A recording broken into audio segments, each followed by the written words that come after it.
একটা ফুলের মালা যার দাম কত হতে পারে? ১,০০০ টাকা, লাখ টাকা, কয়েক কোটি টাকা।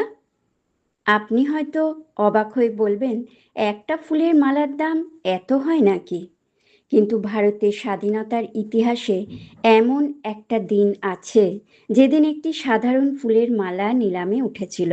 আর সেই নিলামে বাজি রাখা হয়েছিল শুধুমাত্র অর্থ নয়, মানুষের ঘর, বাড়ি, সম্পত্তি, ভবিষ্যৎ, এমনকি নিজের শেষ সম্বলটুকুও। আজ বলবো সেই ইতিহাস। ১৯৪৪ সালের ২৬শে জানুয়ারি, এই দিনটিতে আজাদ হিন্দ ফৌজের সর্বাধিনায়ক নেতাজি সুভাষচন্দ্র বসুকে রেঙ্গুনের মিউনিসিপ্যাল বিল্ডিংয়ে সংবর্ধনা জানাতে ভিড় জমিয়েছিলেন কয়েক হাজার ভারতীয়। নেতাজির গলায় পরানো হলো এক সুন্দর ফুলের মালা। চারদিকের করতালির শেষে নেতাজি বললেন, আপনাদের ভালোবাসায় আমি অভিভূত, তবে যদি আমাকে সত্যি সম্মান জানাতে চান তাহলে এই মালাটি নিলামে তুলতে দিন। এর থেকে আসা অর্থ যাবে আজাদ হিন্দ ফৌজের তহবিলে। হলঘর নিস্তব্ধ হয়ে গেল। কয়েক মুহূর্তে উত্তেজনা ছড়িয়ে পড়ল। শুরু হলো নিলাম। প্রথমে দাঁড়ালেন এক তরুণ শিখ দেশপ্রেমিক, হরগোবিন্দ সিং। তিনি বললেন ১,০০,০০০ টাকা। তারপর উঠে দাঁড়ালেন ধনী ব্যবসায়ী ব্রিজলাল। তিনি বললেন ২,০০,০০০। দর কষাকষিতে ৩, ৪, ৫, ৬, ৭, ৮, ৯,০০,০০০ টাকা উঠল দাম। শেষ পর্যন্ত হরগোবিন্দ বললেন ১০,০০,০০০ টাকা। অবাক করে ব্রিজলাল উচ্চস্বরে জানালো ২০,০০,০০০ টাকা। নিলাম ঘরে নিস্তব্ধতা নেমে এলো।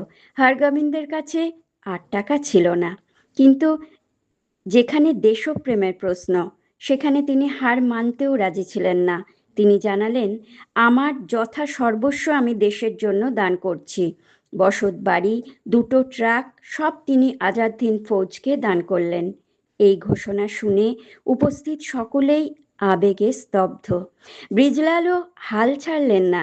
তিনি বললেন, আমার ২টি জাহাজও আমি দান করলাম। মালার অধিকার এখন আমার হওয়া উচিত। অনেকেই ভাবলেন, এত বড় দানের বিনিময় মালা নিশ্চয়ই ব্রিজলালেরই প্রাপ্য। ব্রিজলাল হাসি মুখে নেতাজির সামনে এগিয়ে গেলেন, কিন্তু নেতাজি তাকে থামালেন। তিনি হরগোবিন্দকে ডাকলেন। দুজনেই সামনে আসতে নেতাজি ব্রিজলালকে শান্ত গলায় বললেন, তুমি অনেক দিয়েছ, তার জন্য আমি সত্যিই কৃতজ্ঞ। কিন্তু হরগোবিন্দ তার সব কিছু দিয়ে দিয়েছে। আজ থেকে তার নিজের বলে কিচ্ছু রইল না। যার ত্যাগ সম্পূর্ণ, এই মালার প্রকৃত অধিকারী সেই মানুষটি। এই কথা শুনে ব্রিজলাল মাথা নত করলেন, আর হরগোবিন্দ কেঁদে ফেললেন। নেতাজি নিজের গলার মালা হরগোবিন্দকে পরিয়ে জড়িয়ে ধরলেন তাকে। এ দৃশ্য দেখে সকলের চোখে জল। মালাটি শুধু কারোর গলায় যে উঠেছিল তা নয়, সেদিন সম্মানিত হয়েছিল নিঃস্বার্থ ত্যাগ। সেদিন প্রমাণ হয়েছিল দেশপ্রেমের মূল্য সম্পদের পরিমাণে নয়, দেশের জন্য সর্বস্ব বিলিয়ে দেওয়ার সাহসে। এমনই কত না জানি হরগোবিন্দের নাম আমাদের অজানা রয়ে গেছে, যাদের এই ত্যাগই স্বাধীনতার ভিত্তিকে আরো অনেক শক্ত করেছিল। এমন ঘটনা আপনার জানা থাকলে কমেন্টে জানাবেন। দেশপ্রেমিকদের এমন নিঃস্বার্থ ত্যাগ আমরা কি পারি হারিয়ে যেতে দিতে?